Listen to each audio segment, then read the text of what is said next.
Hello, I'm Stephen Robinson. Welcome to the Playtyper Guide podcast. If you're watching, please like, share, subscribe. And if you're listening to the podcast, please consider leaving a review. Don't forget to subscribe to the Playtyper Guide newsletter for fresh content sent straight to your inbox. My guest today is Emily Taylor, author of the newsletter Hot Feminism, Letters from South Carolina. She's an associate professor of English and director of women's and gender studies at Presbyterian College, a truly liberal arts college in South Carolina. So let's get into this while my wife is still listening. Hey, Emily, thanks for joining us. Thanks for having me. This is so exciting. It's great to have some Substack collaboration. Definitely. So, tell folks about your newsletter, which is Hot Feminism: Letters from South Carolina. Sure, yeah. So I started it almost 2 years ago now after Roe fell, largely because I have two little kids and I wanted to do more activism in the state, but had to kind of do it from home. And I'm an English professor by training. I also direct our women's and gender studies program here at Presbyterian College, which is a small liberal arts college. And so I thought, well, I can write, so maybe I should try to do some, more public writing. I've done a lot of academic writing. So I really wanted to bring sort of my theoretical focus and training in women's and gender studies to apply to the local South Carolina context, and how the state was enacting its abortion bans was really the focus of the newsletter, kind of at the beginning, to kind of share information with people. A lot of people in the state either might know some things about local politics or might know things about feminism and queer rights, but there was like this kind of missing Venn diagram where maybe people weren't understanding things about local politics from a feminist perspective. And so I wanted to bring kind of that focus to like the issues that we're facing in Greenville and Lawrence County where I teach, but also kind of statewide. So And South Carolina, South Carolina gets rightly a reputation as being very conservative, hard red Republican state, though not the most, I think, compared to, say, Tennessee or Alabama. I think Tennessee is one of the most Republican states. Yeah. So in South Carolina, it's there is a substantial, obviously, as I would know, I grew up in Greenville, South Carolina, substantial Black population that tends to vote reliably for Democrats, and there are white liberals who are there as well. I think sometimes we can get in the habit of sort of dismissing a state. There's still significant people in those states who are not of that political party. And here in Oregon, where I live, there are definitely conservative people. It's not all liberals. So I think we can sometimes paint, have a pretty wide brush of communities, which is not particularly what's happening. And so as someone, when did you, because I get the feeling you have roots in the South, but you didn't grow up in South Carolina. You're sort of a recent. Yeah, pretty recent. And, how Southerners are, that they never actually accept that you're Southern unless you've lived there your entire life and your parents lived there their entire lives and your grandma. So, but like people always think I have a tenuous claim to Southern identity, but I moved here in 2012, actually from Oregon. I did my PhD at the University of Oregon. So I was out in Eugene and I have fond memories. Although, to your point about painting broad, strokes, is when I got the job here at the college and I was still out in Oregon, and I told folks that I was, moving to South Carolina, and the white liberals were horrified, right? And this was pre-Trump, and I think it's an interesting moment to think about, because my white liberal friends who had never been to the South were like, "Oh, but you're going to move to where the racism is." And I was like, the state of Oregon is real white, and it's not by accident. Yes, the origins of Oregon, the Black ban and stuff like that. And those were really horrific. Some of the worst in the country, right? Yeah. So I think Trump's election in 2016 really helped break down that Southern exceptionalism, right? like it very quickly revealed that the racism is nationwide and across, all the states. So it's been interesting to live in the South as that has kind of shifted a little bit. That Yeah. you know, And it's not a rural issue either in certain ways. I mhm. mean, we've even tried to break it up into that, but like again, there's a lot of black people in rural areas. If you look at how Raphael Warnock flipped Yeah, Georgia, he was inspiring people in black people specifically in those rural areas to come out to vote mhm. for him to participate. Right. Because if you look at the history of the South, part of it was sort of um, tamping down on that participation. So basically, just saying it doesn't matter either through Jim Crow, but also like it doesn't matter. Your vote will never have Right. merit, to the point that a lot of Democrats, a lot of Republicans are running unopposed in certain races in the South. I think you have had experienced that where you would Yeah. go. I had this, I tend to have kind of an idealistic worldview that has like really, been substantially chipped away as I've entered my 40s and lived through this American experience. Um, but I moved down to the South, and I was pretty excited. I love Oregon vote by mail. I think there's a lot of reasons why everybody should actually do vote by mail. But I was pretty excited to go vote in person. And I was living actually in Lawrence County when I first moved here. And I was like, oh, great. And I looked at my polling place, and it was a church. And I was like, wait a second. Like, we're going to go vote in a church. And like, now I understand kind of like why that happens. But I was like, this feels really weird. So I go in and I go up to the voting machine, and there's no opposition. Like, your only choice is vote Republican. And I was like, oh, we haven't had fully representational democracy in the South ever. Like, we still don't have it. It's never existed, like that possibility has not been fully realized in the South in a lot of ways. For like the reasons you mentioned, and like people feeling kind of like defeated, like, why go vote? It's not going to count. Or if I do go vote, there's nobody to choose. But I think that you have to just like keep trying. Like, I think there's maybe one race that I voted in where my person won.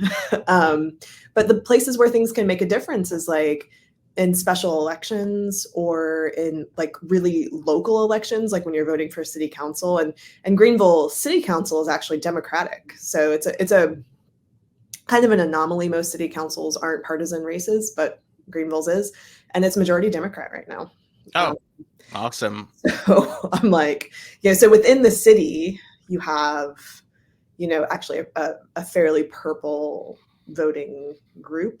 And then Greenville County is really heavily controlled by Republicans, but also by far right folks on the Greenville County Council that are even like, I would say more like Christian nationalists. And that's where things like get even more scary, I think.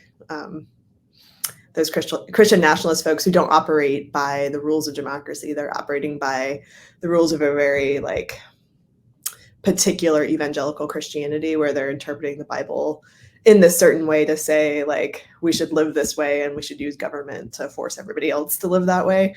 And I think for me, that's what's really one of the more concerning things about living in the state right now.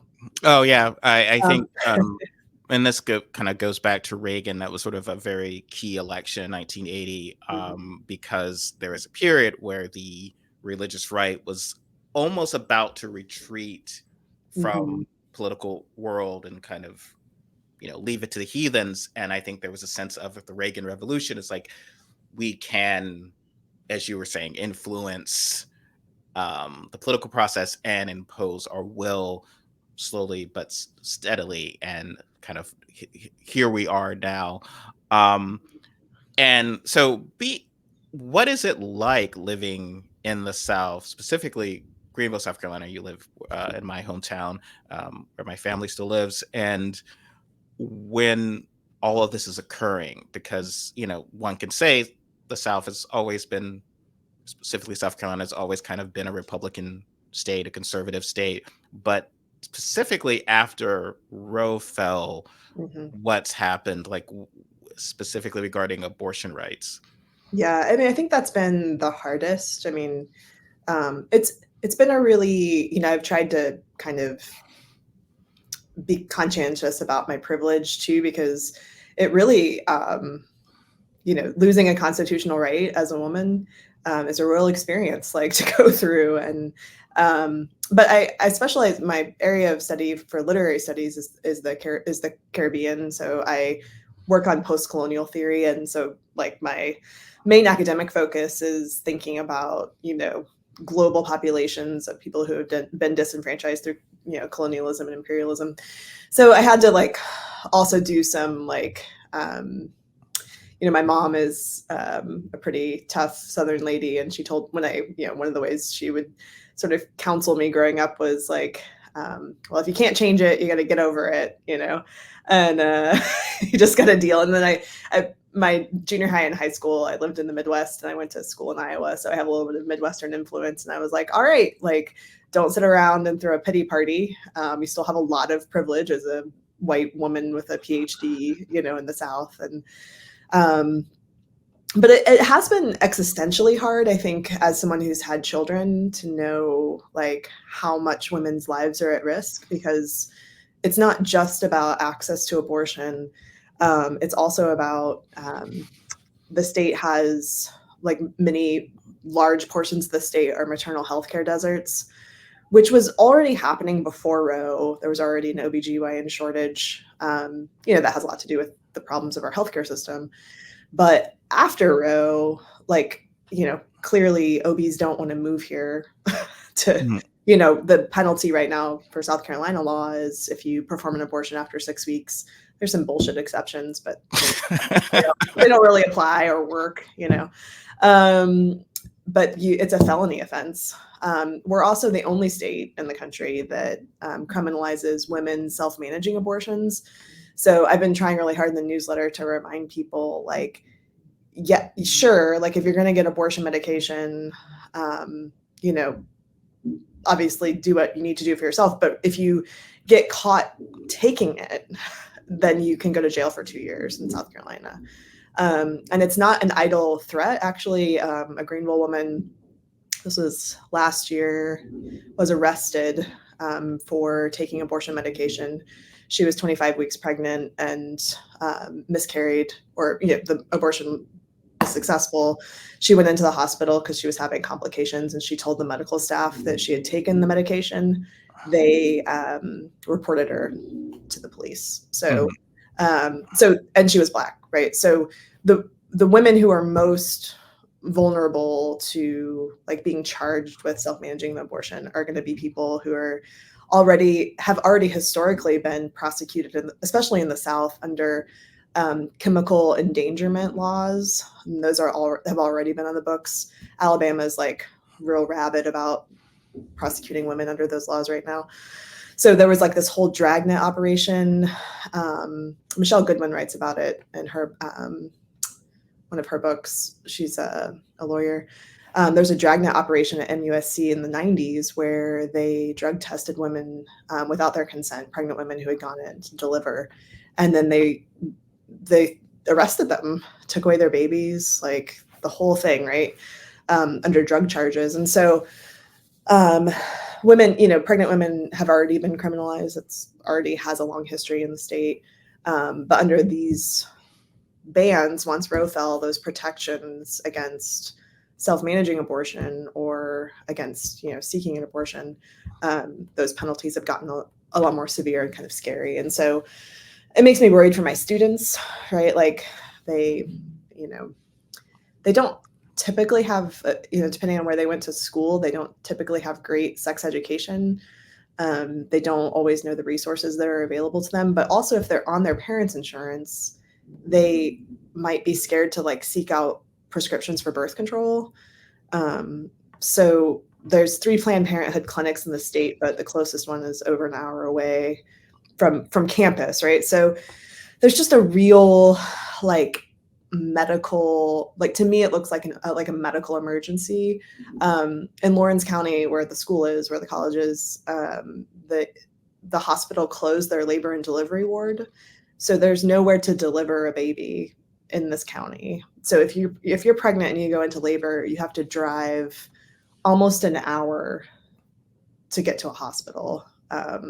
which is just like, as someone who's had 2 children by C-section, it just really terrifies me, like, about the lives that are at risk, both the infant and the mother, like, people who are trying to have babies. So it's like both about accessing abortion care, but also about just accessing,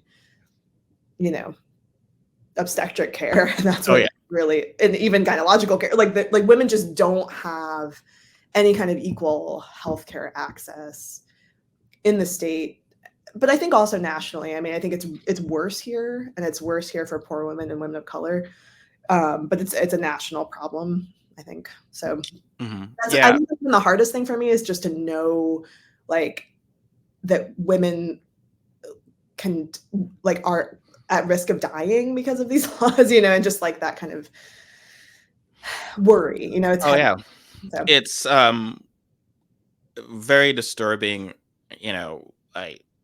the anti-abortion forces tend to use the term pro-life. It's obviously these laws aren't pro-life. It is, I'm the type of, my own Vulcan mind, of trying to not ascribe negative motivations to people. That's often not the best way of trying to understand them, but it's really, I think objectively, it seems the goal is more to punish than to protect. Because if you legitimately believed that abortion is murder, this is more about punishing people than to prevent needless deaths. I mean, and I think there will certainly do studies about this and have the results, and you can probably show it to people and it won't make a difference, because for them it's about punishing the people who are doing the wrong thing in their minds. Right. And there are people in the state legislature. So like, there's this group of legislators who formed the South Carolina Freedom Caucus, as if the legislature wasn't already far right enough. They had to like go even further right to like prove how conservative they are. And one of them, who's a representative from from Spartanburg, I think Representative Harris, I think is his name, I could be getting it wrong. He co-sponsored a bill to subject women to the death penalty for having an abortion. So, I mean, it got held back. Like, people didn't pass it, thankfully, but there are like abortion abolitionists, is what they call themselves, and they're the people who do want to punish, but think of abortion as murder and want to punish women and doctors for committing murder under the same like capital punishment laws. And they're like very upfront about it, Yeah. I think what's frustrating to me is that there's like reasonable solutions to, like, we know how to reduce, like, if your goal is to reduce abortions, then we know how to do that. Like, like it's like through birth control, access. And it's interesting because, like, I think a lot of white Southern women vote Democratic in secret. And this is where I think vote by mail isn't actually great for the South, is that I've had a number of encounters where white women have been like, oh yeah, I voted for the Democrat, like pretended they were a Republican, but then, chose a more reasonable candidate. So I do think that there is this like pragmatic, I think most of the Southern women I've talked to, mostly white Southern women, have this pragmatic approach and have been sort of horrified about these laws. I think it's interesting in the African American community in South Carolina, though, because I think the reaction and the understanding of abortion rights has a different history for folks who didn't have access, like, to full reproductive autonomy, right? So, like, with the history of like sterilization of Black women in the South, I don't see Black women having, in South Carolina, in my circles, I haven't seen Black women having as much of a vocal public stance on abortion rights, that I think might have something to do with that history, but also about like church communities and what church they belong to and what the church is saying about abortion rights too. So it's been kind of interesting to me to sort of like think about how people's backgrounds and histories and communities is affecting their you know, their activism. I mean, it's different in different states. So, like, there's been some really activist abortion funds like Sister Song that have been run by Black women. So that, and I think they're in Alabama, I think. So there's been, there are groups, but I haven't seen them be as public in South Carolina yet. So I've been kind of, let me know if you hear of any folks. And it might be a generational thing too, right? Yeah. So I, I've been thinking about that.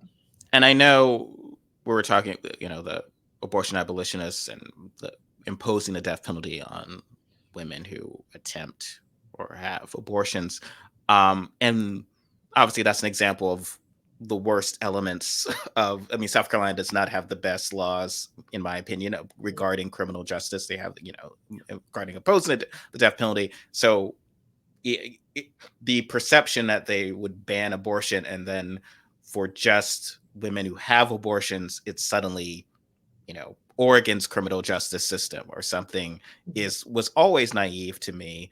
And when I think I covered this, when that gentleman had proposed that law, Nancy Mace, the Republican House representative in South Carolina, had come out against, oh my goodness, how can you impose a death penalty for a woman who has the abortion? And it's like, well, let's just try the logic train here, representative. Like, either it is murder, in which your state, you voted, you know the penalties for murder or homicide in your state, or it's not, in which case, why is the state imposing its will on women's bodily autonomy? And to me, that was just incredibly naive on Mace's part. I think Nikki Haley, the former governor of South Carolina, who I think probably still lives in South Carolina. I don't know if that's entirely safe for her at this point, but she the same way, was kind of like, oh my God, like apparently her solution was sort of abortion bans, but let's just hug people and she's like, while denying abortion. Compassionate about it, Yeah. them that they can't have them. Yes. While we're locking them away for life, let's be kind of nice, give them some cupcakes or something, which is not an actual kind of solution. And I want to ask you this, because they're talking, what you're describing and what's happening specifically to Black women in the state, but to all women that are facing. This did happen under Biden's administration. Obviously, he's not responsible, but this, and it's obviously terrible timing. It's terrible timing for the people impacted, but it occurred during his administration. I remember here in Portland, I'd seen What the Constitution Means to Me, the play, and when the lead, the main character, narrator, just mentions Roe, there's this sort of, the whole audience kind of like this sense of collective mourning for this right. And as you had said earlier, half the nation lost a right that they didn't that they didn't. We're recording this on Wednesday after the Super Tuesday elections, and I think Elise Stefanik was saying, quoting Reagan, "Are you better off today than you were 4 years ago?" And of course, that's the answer, oddly enough, for so many women is no. Right. But obviously, it's not the current administration's fault, though. The complication, and I know the Biden specifically, there's some polls, people disagree on the polls or not, is potentially struggling with Black voters, especially working class, non-college educated Black voters. And part of that kind of goes to, okay, well, if you're not responsible, what's the solution? How are you going to change this or fix this? And so from your perspective, you're certainly in a different position than some of the women you're describing, but you're still impacted. Do you sense a feeling of there is a solution or isn't from the administration? And what do you think sort of the average non-college educated working class woman of any color who's feeling the weight of this, what do they think do they feel like help is on the way or there's a solution? Yeah. I mean, I think for me, like, I mean, to watch Biden, who was pretty anti-abortion, like most of his political career, like try to read the talking points that they're clearly giving him. He can like barely like be like the most he can be like is like we should restore Roe, which is not actually where we need to get to. So it's hard to kind of like watch him not really like he clearly doesn't really believe in like full reproductive autonomy for women, you know. But I think everybody else in his administration is like on board and like doing the work.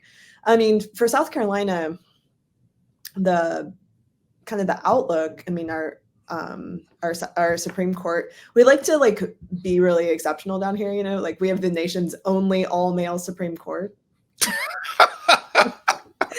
Oh yes, your sarcasm after my own heart, Miss Taylor. So it's like, oh yay, you know. The last time, I mean, we did have women on the court. Kay Hearn actually was the one who upheld the constitutional challenge to South Carolina's abortion ban, and when she was on the court, she was like, yeah, like privacy rights apply to women too. And then she retired, and the legislature redid the ban. It's basically the same.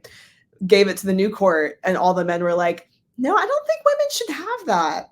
No, let's not do that. No privacy rights for women, right? And so it's 5 white men and 1 black man, Justice Beatty, and he's about to retire. So we could have not only the nation's only all-male Supreme Court, but depending on who they appoint, because South Carolina, this is also not typically the case statewide, you know, in the country. See, I mean, I'm no PhD in political science, but like separation of powers, like the legislature appoints our justices. So, like, are they really going to overturn the law of the people that appointed them? You know, clearly that's not happening. So anyway, the legislature appoints the justices, and so we could have an all-white, all-male Supreme Court fairly soon. So there's no court recourse, right? I have the good fortune of knowing the woman who's been the head lawyer on all the challenges, Melissa Burnett. She helped integrate the Citadel. She was at the lead for marriage equality in the state, helped guarantee marriage equality in 2014 through her court cases. So her daughter, Grant, went to PC and was one of my first students. And so now Grant is a lawyer with her mom. And so they're like sort of these feminist superheroes, like they partner with Planned Parenthood and are like challenging things where they can. So right now, really the only thing we can do is that the law that they cut and paste to be the ban from another source, because they're idiots and don't know how to write law. It's called the fetal heartbeat ban. But there is no fetus and there's no heartbeat at 6 weeks. So the law itself is really ambiguous about when the ban should be enacted, which the justices even said in the ruling. It came out, they were like, we should leave it to another day when the actual ban should kick in, right? Which throws, you know, all the doctors in the state are just doing the most conservative thing because they don't want to be charged with a felony and lose their medical license. So they're going with the 6 weeks because that's been the consensus. But the language of the law doesn't match the medical reality. And so Melissa and her team with the Taylor Shelton case are trying to push the ban back from 6 weeks to 9 weeks, which is still, you know, crumbs, but would allow a lot more women to access care in the region. So that's the best we can do, the best we can hope for.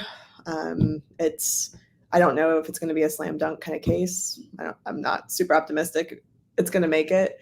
But outside of that, the only way we're going to be able to reverse these state bans in the short term is a federal law that protects it. So like to come back to Biden, like, you know, it should, like, in a non-sexist American reality, it should have been, you know, Harris versus Haley, right? Like Biden shouldn't even be running again, in my opinion. But, you know, in the current reality, like, I have to like look for the federal protection, you know, because it's not going to change at the state level until we transform the legislature. But the state districts are so gerrymandered that trying to wrestle power out of the supermajority is going to be a really long road.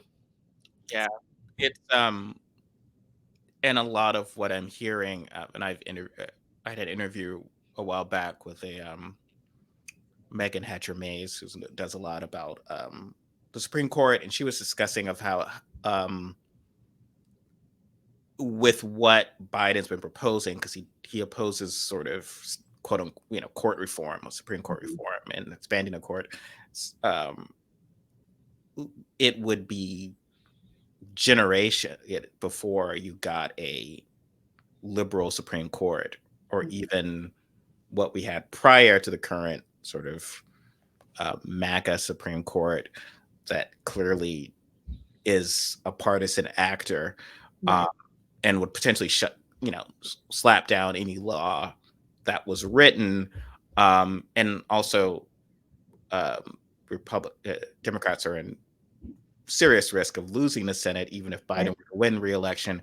So, I personally am concerned when there are people actively hurting in the country, and the solution is like, oh, well, as soon as I get, the Senate and the House again, and it's often sort of like, as soon as Republicans don't exist, I will definitely help protect you from the Republicans who no longer exist. But as long as they exist and they're scary and they're hurting you, what can I do? It's always been a sort of frustrating type of politics, because it's kind of like, well, yes, it's not easy. They're here. So what's the solution for when they are here? And we're sort of not, hearing that. And I think, like, I've interviewed folks, again, working class folks, and there is that sense. It's not apples to apples. They're just talking about how people view the world, but they feel especially if they're queer in some of these states where they're passing laws, if they're a woman, and it's just sort of, it seems as if there's relief for Ukraine or Israel. And again, this is not apples to apples, but I'm just trying to clarify what these people feel. And like, okay, well, Biden can seem to do something here, or the country can kind of, to help these people. For us, my existence, I'm sort of living in a very Putin-like reality for me. Right. What are you going to do? And it just seems that it's a much more passive response, which is concerning. Yeah. I mean, it's hard because like the education levels, the literacy levels, like people have really grown up with, I mean, from growing up here, like people are growing up in really resource starved societies and communities. And when people go through that, I mean, it doesn't always mean that they've experienced trauma, but like if you don't have access to education, right? Like if you don't read the newspapers, I mean, like it's certainly not helping anything that media is falling apart, like that. And even if there was media, like, are people going to be able to read it if you're working two jobs and you're exhausted, right? Like I think when you just have survival in front of you, it's really hard to know like how to access the right kind of information, like to awaken your class consciousness, to like vote for your class interests, which is, I think, the thing that's the most concerning is that it's the easiest thing is to fall into identity politics, like, in terms of like, how the right is mobilizing, hate and division. And, people are like, oh, well, I'm this, like white Southerners have a really hard time admitting that they want to vote for a Democrat. Like, so, but, and that comes down to like the way white Southern masculinity has been tied to a Republican political identity. Oh yeah. Anyway, so it's like, I think there's just a lot of challenges, like just for the population, you know? Which Trump seized, and a lot of that, it is always frustrating to me when I would see people say, well, how is he doing well, potentially better than, say, Romney or McCain, Mhm. with working class Black men or Right. Latino men, even more so. And it's like, well, because a lot of that, toxic masculinity is, Black people aren't immune to that. Right. Of color aren't immune to that. So he's feeding into this. And I remember in 2016, Nikki Haley, and I love to chat with her about her for a bit. Um, when she was then governor, she had endorsed Marco Rubio, and she was on a stage with Marco Rubio and Tim Scott, both of whom ditched her and quickly endorsed Trump for South Carolina. But she had endorsed Rubio, and there was photos and she was whatever, and she gave her famous thing about how Trump is terrible. Nothing changed from 2016 to now. He was still the same person, but she says, well, on this stage, this is the face of the new Republican Party, United Colors of Bennington ad. And I'm looking at that and like, do you have any idea what your party is like? Like what, like you've been watching too much MSNBC and West Wing. Like that's a Republican Party from West Wing, but not what the party wants. And I think her defeat, especially in her home state, really kind of speaks to that idea of that is not the Republican Party that they want to exist. And you had mentioned earlier, like if it was in a non-sexist reality, be Harris versus Haley, and I would actually counter that. Whereas Harris sort of is a mainstream Democrat, she sort of represents the Democratic Party as it is now in many ways. Haley isn't. Haley has no constituency within the modern Republican Party, and regrettably, the sort of a non-sexist version would be Marjorie Taylor Greene or Kristi Noem Yeah, against that's true. Haley. Like, Yeah. and Yeah. that's still the concern of who I still see people who think that Trump will pick Haley as his vice president, which is if you No. had No any way. understanding of how Donald Trump works, it's like, okay, well, you seem to have missed who Donald Trump is. Yeah, Okay, I was that's like, fine. it doesn't square with his vindictiveness. Yes, like what?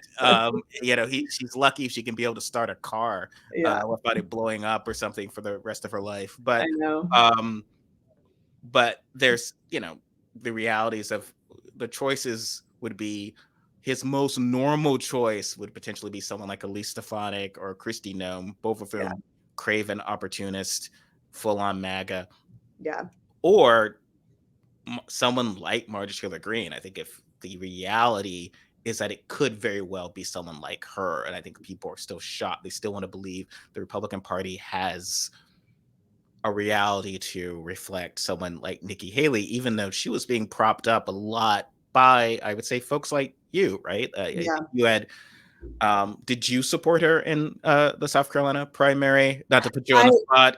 I wrote a newsletter about it. I was convinced by talking with some of my friends, like, well, we should save democracy and try to at least get you know someone, support a potential Republican candidate that wouldn't, be a fascist dictator. I mean, no guarantees. Haley wouldn't also be a fascist dictator. I'm like, I don't know if she's like totally safe, but better option. So I was like, okay, I'm gonna write this newsletter and say, like, because we're an open primary state, we should just vote for the least bad Republican candidate, to try to like shore her up. And so I wrote the newsletter, and then I got some pushback. People were like, that we should vote Democratic to indicate that there's a Democratic presence, and we're first in the nation, and we should like reward Biden by turning out to vote for him. And so I ended up actually hypocritically, I didn't vote in the Democratic one because I thought I was going to vote in the Republican one. But the day of, I just couldn't bring myself to do it. Like I physically couldn't go do it. So full disclosure, I didn't vote for either Biden or Haley. So But I will vote in all of my local primary elections, which is Yes. actually, I think, where it really matters. Yes, thank you for well, it is very interesting because this is part of the big what is democracy debate, because yes, Haley wants an America to exist. So she's not. I like is comparing it to the Joker versus Lex Luthor, if you're a Right. comic book nerd. So it's kind of like, well, neither of these options are great, but yes, she's a rational actor as far as the world. She's not going to withdraw from NATO. She would Right. continue to rep our interest abroad. But in many ways, that's what a lot of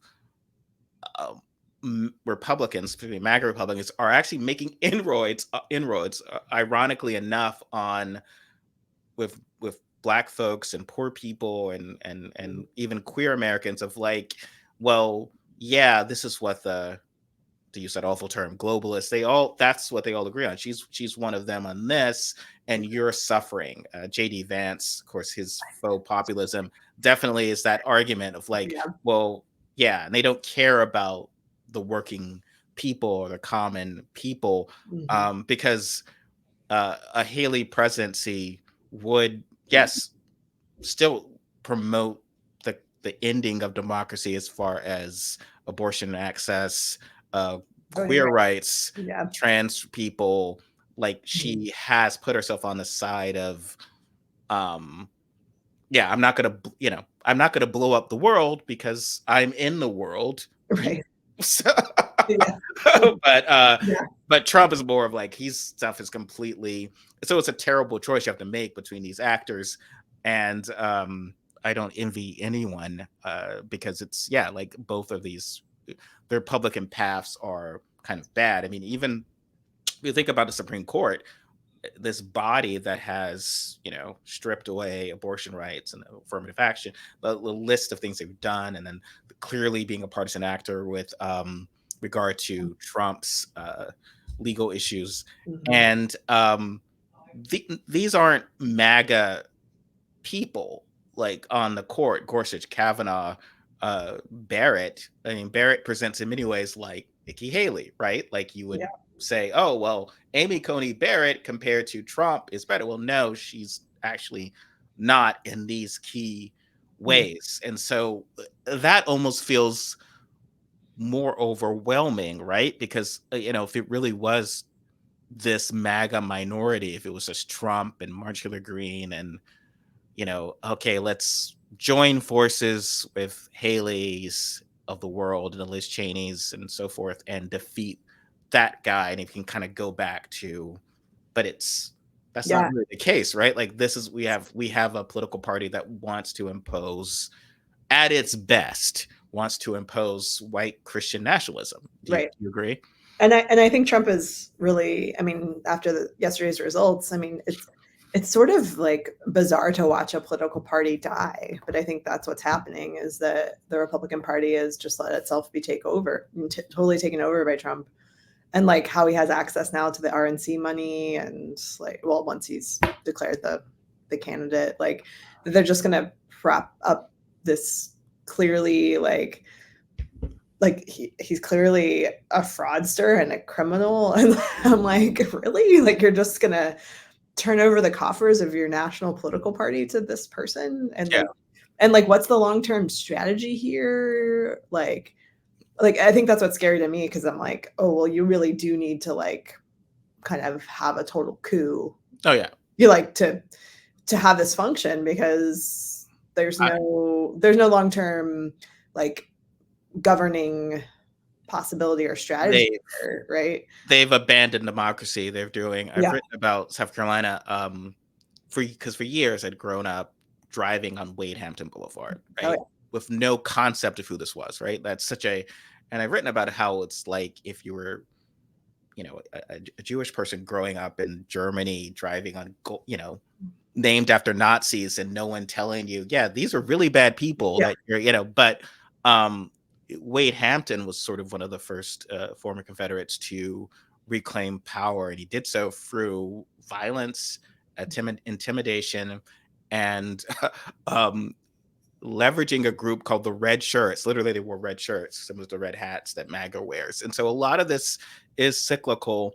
And it's sort of the history that is not being taught. And so the idea of America's endurance, I'd seen somewhere online, someone broke out that if you don't teach that, if you don't teach about how often democracy has, there's been backslides and how specifically marginalized groups Right.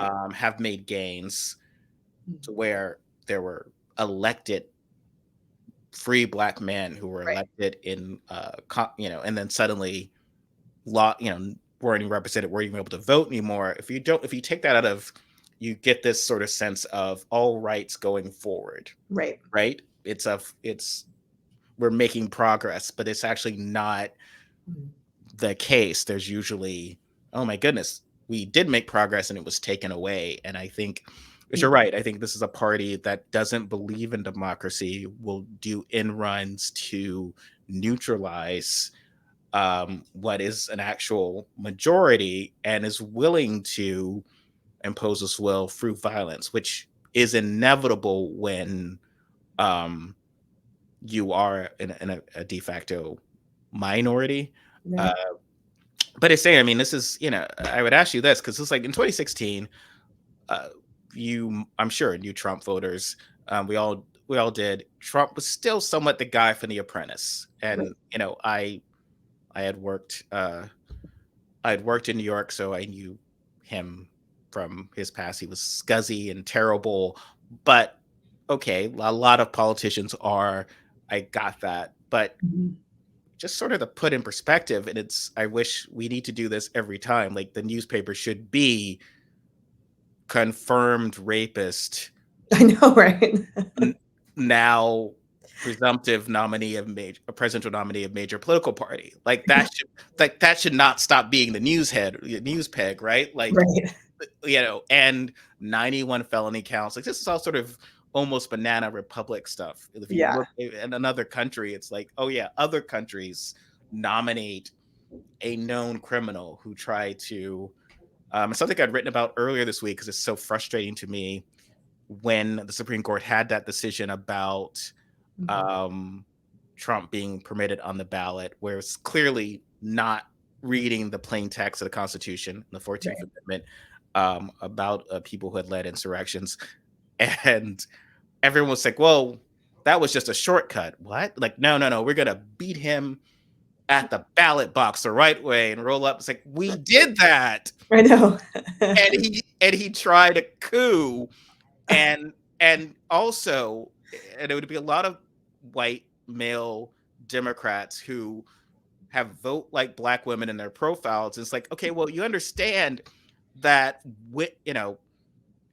he's not going to accept any election result. And the last time, these election workers, often women of color, Yeah, he harassed and tormented. Like that's what you're setting up. Like, and I do know. you have a plan for this? Do you have something? Because if you I do this, know.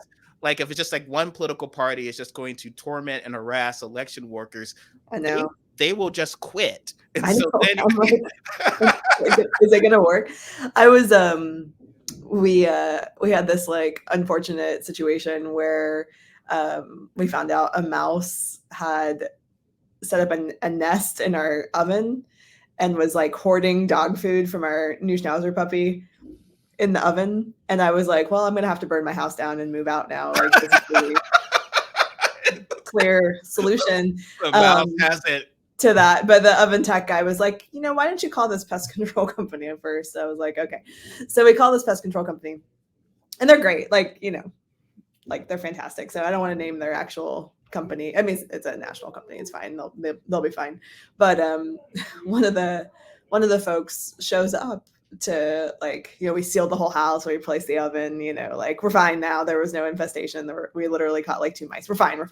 But this guy shows up to check the traps and like comes into our house and he's wearing a Trump hat.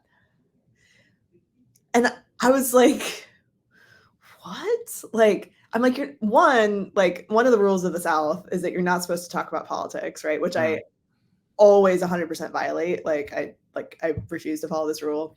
So sometimes living here like feels a little bit like I'm a witch. Like people are like, she's a witch. She's talking about like money and class issues, and politics and Um, like when I first got here, I would say like, "Oh, I'm not a Christian," you know. And Stephen, my partner, pulled me aside. And he's like, "You cannot say that."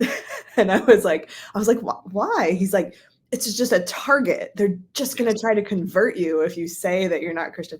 So now I say my husband's family is Catholic, which is true. But Very good. but the Catholics are also super suspect. They're like, Yes. ooh, like those Mary idolaters, which, you know, whatever. But I was like, I can't believe this guy, young guy, like he was definitely in his 20s, white guy, shows up with a Trump hat coming into someone's house. And I was like, you're on the clock, dude. Like, but that's the kind of like brazenness, right? Like that they are like, yeah, like, and this was like in the last couple of weeks. Like, I'm like, Oh yeah. you're wearing a hat about a rapist. And I'm like, you're all so sexist, right? Because the crime, like, either they think it's not true, like that he didn't rape all these women, or E.G. Carroll, you know, like either they think it's a deep state conspiracy, or they think it doesn't actually matter, right? Like, and that's the thing where it's just like, you know, I think the last 12 years of life in America, it's like, look at how sexist we are. Like, Oh yeah. here's the sexism, you know, like, and it's definitely not been this kind of teleological like No. process, you know. Well, that's such an interesting point you raised, and I think it speaks to a larger political dilemma. Because having grown up in the South, everyone talks about religion. Religion is, you know, we would think of religion as politics. So Yeah. what do you mean you don't talk about? Essentially, the idea is that you're not talking about anything that might be potentially divisive. But in the South, a lot of that, you know, everyone's religion, everyone goes to church. That's the majority. So we are reaching a point where the Trump hat is like wearing Yeah. crucifix, Yeah. because he's a leader of a cult, of Right. a religious cult, because he's co-opted the white Yeah. evangelicals. He slayed the Hillary beast, so he gets the credit for that forever. And you are either with the leader of this religious cult or you're not. And so, Right. yes, that hat, and you know, Trump is carrying like 60% of the white vote. Mhm. These elections are only competitive if you, because of people of color. Right. And like in the Georgia results, I Yeah. think Warnock was losing like, was only carrying like maybe like 29%. And that's good, of the white vote. And Right. so it's like, well, the problem is that this isn't sustainable. You can't have, you know, the white people want The Handmaid's Tale, and black people are, so let's do Wakanda. Like, these are two very different, you know, Yeah. worldviews and and there is a sense of a building, and people mock March of the Green for talking about national forest, but it is a sense of the division in it's building. Yeah. And it kind of goes back to when, we talk about the Biden administration historically. Will it be like the James Buchanan administration, where it's the one before the Civil War? It's the one where, um, because yes, obviously, vote for Biden. Whenever I try to put things for people, say, you're saying not to vote, or are you going to vote for Trump, or are you going to vote for Cornel West? And like, But no, for RFK. yeah, no, yes, we vote for Biden, but we need to put in perspective, like, yes, the, people of color, queer people, you know, yes, it's great to talk about how, with the help of Kristen Sinema, you were able to pass a bipartisan infrastructure bill, uh, but you were unable to do voting rights because of Sinema, and to secure abortion rights, Yeah. and to secure the Equality Act. So essentially, you're only able to do what Mitch McConnell approved.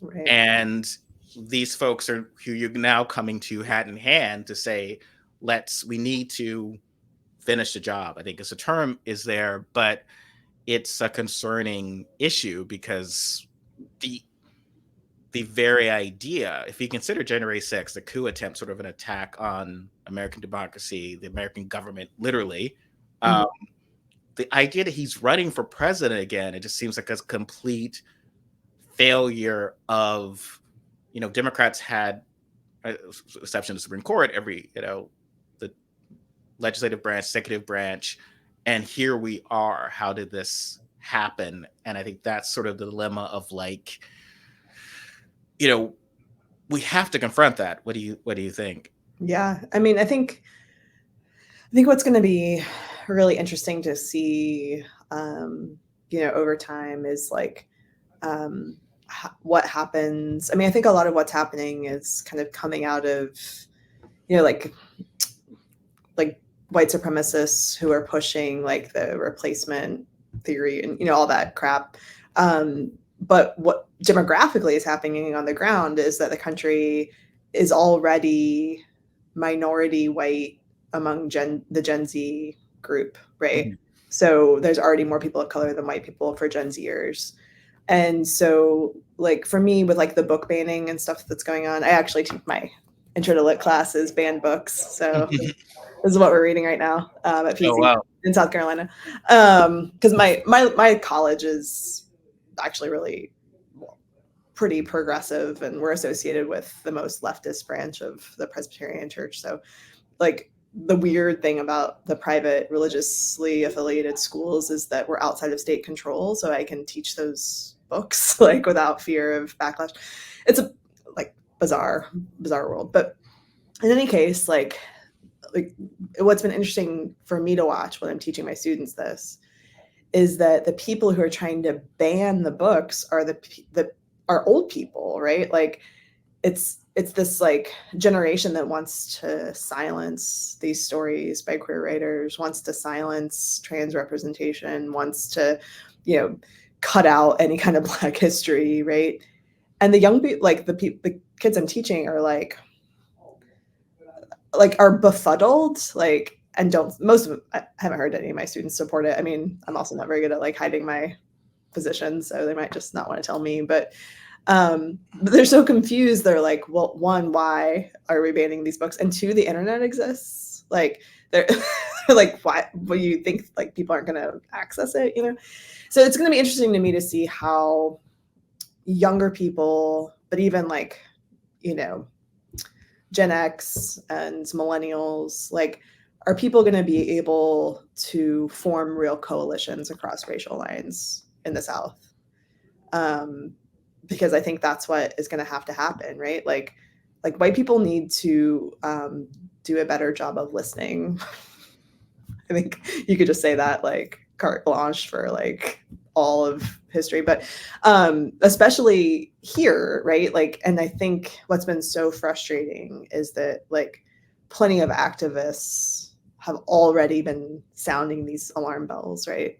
And have been dismissed as being hysterical, right? Like, we have had the information, we've had the warnings, we've had people telling us like what to do, what to look out for, and we're just not listening very, like, we haven't been listening very well. So for me, it'll be really interesting to see, like, can people give up power to form coalitions that can function. Um, Um, so and that's such a great point you made because, and this is going back years before Roe fell, before even Trump was in office. But I, for years, have recommended that we need more liberals moving to these states. That's how you kind of make the change or make the fix. And a lot of states that became more progressive over time was because of movement. mhm. And um, there would be this pushback similar to like the person in the white liberal in Oregon telling you like, well, that's all the racists are. It's terrible. And I would say, well, Black people live there, and there's great food, and it's seasonal weather. I mean, there's a lot of great things about the South. It's just the politics are bad, but that would change if we were to move there. And everyone's kind of, well, that's, how dare you ask that women or queer people or move to these places that have these oppressive policies. Um, and even after Roe fell, there was like a really offensive statement someone had made about, well, if you value your privacy, just leave these states. Like, well, Right. and go where? I know. Like we don't have a great position with refugees. And one of my neighbors is has a trans daughter and fled Texas because of the laws there, but that they could afford to do so. A lot of people don't have their, despite what you might have thought from watching Will and Grace, there are poor queer people. Right. They have limited options, and the sort of those of us who have the luxury or the wealth to try to move those places or to do what we can. My family's doing all it can, so I feel okay because they're voting for Democrats in the South. But I mean, that's because here's where we are. So unless it's a magic bullet, you have to make these changes at the state level. The Senate exists. So if all of us are in California, Right. still only 2 senators, whereas like there could be 3 people in Wyoming and they still get 2 senators. And so you've Right. got to fix that. And what I think we've seen is that what you're describe the white Christian nationalism won't stop. So the idea is like, oh, well, I'm safe and secure and here in Oregon. And everyone's like, no, no, no, there will be a national abortion ban. There Right. will be, so you can escape. And so I think to a certain degree, what you're doing and others of being there and trying to organize and build, that's to me, the only way out of it. Unfortunately, we should have been doing it, years ago. But Yeah, and I think a lot of it, I think the Democratic Party abandoned the state. Like, I don't think they've been investing the resources they need to have abandoned, have invested here, to prop up candidates. And I think a lot of it has to do with racism in the Democratic Party because they weren't supporting, Black folks who have been doing this work. I mean, my colleague Kendra Hamilton, she's her family's Gullah. She grew up in Charleston. And it was really good to have her to talk to after Roe fell because she, here I was like, like, oh my God, Kendra, like how do I live here? Like, how can I deal with this? And like her family bought the land near 96 where they were enslaved, right? Like, so she's like, okay, Emily, like let's talk about like a long view of the fight. You know what I mean? I'm like, all right, like maybe it doesn't change in my lifetime, like, but I mostly like it here. The weather is amazing, right? Like, I mean, it's fantastic. I have to say, like, we're close to the mountains, we're close to the beach. It's fabulous. The climate change models look all right for this area, come on down. But the other part of it too is I can't afford to move, right? Like, I'm an academic. Getting another academic job is in the humanities in this current market, like almost impossible. My mom lives here. I support my mom. I have 2 children. My husband's family lives here. Right. So I think the other thing is that when people say that, like to queer people or to women, like, well, you just need to move.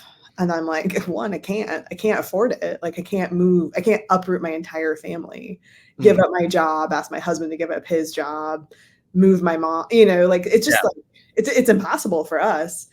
And then I'm also like, how's that going to solve anything? Like I have privilege, me educating people in this state could make a difference, right? Like there also needs to be a little bit of, I went to Korea last year and it was just so interesting to be in a place that was built with a sense of the collective in mind, And I was like, maybe Americans need to think a little bit more about their communities, like we have obligations to groups of people and not thinking of it just as our own individual problems or individual suffering, but like, what can I do to be there for my family? What can I do to be there for my community, to show up, no, absolutely. to help people here? Would I rather move back to Oregon? yes, I would personally be much happier. People would not think I was a witch. It'd be a lot more comfortable. Like I would love to be in Oregon and people would be like, ugh, you're kind of moderate. Like you're not, like when I first moved to Eugene in 2001 and like anarchists were burning down car dealerships and stuff. And I was like, maybe they shouldn't burn down private property, and they were like, what? Like you conservative, I'm like, oh, I miss that. Like, like when I first moved to the South, people would say to me, like white people would say to me, they'd pull me aside and they'd be like, what do you think of Obama? And because he was still president. And I would say, he's not liberal enough for me.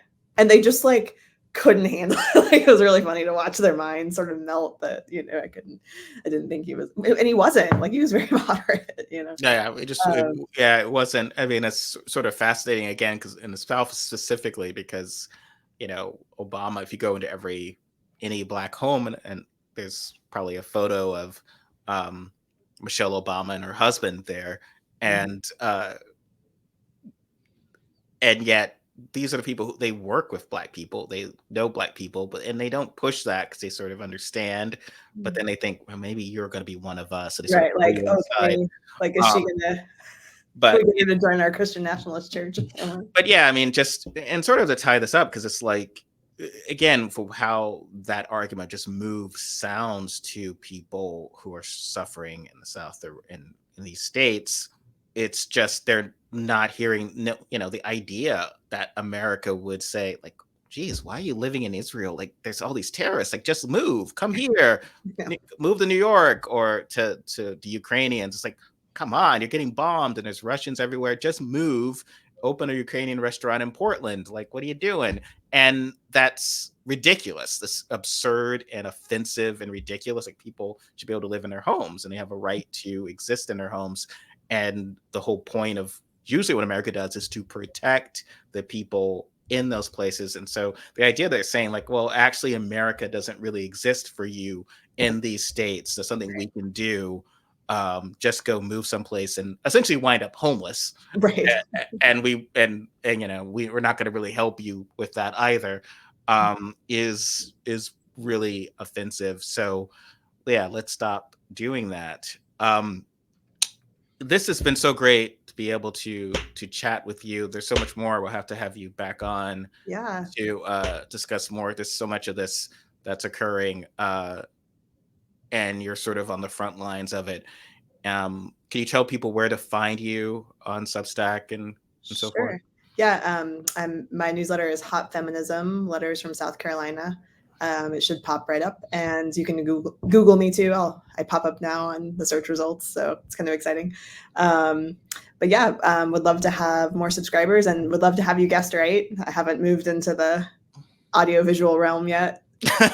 But if you have any thoughts that you want to share with my readers from afar, people love A Native Son, so that's fine to hear.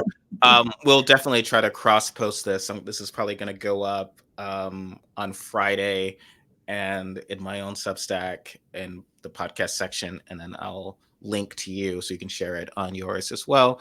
And yes, South Carolinians unite and exactly.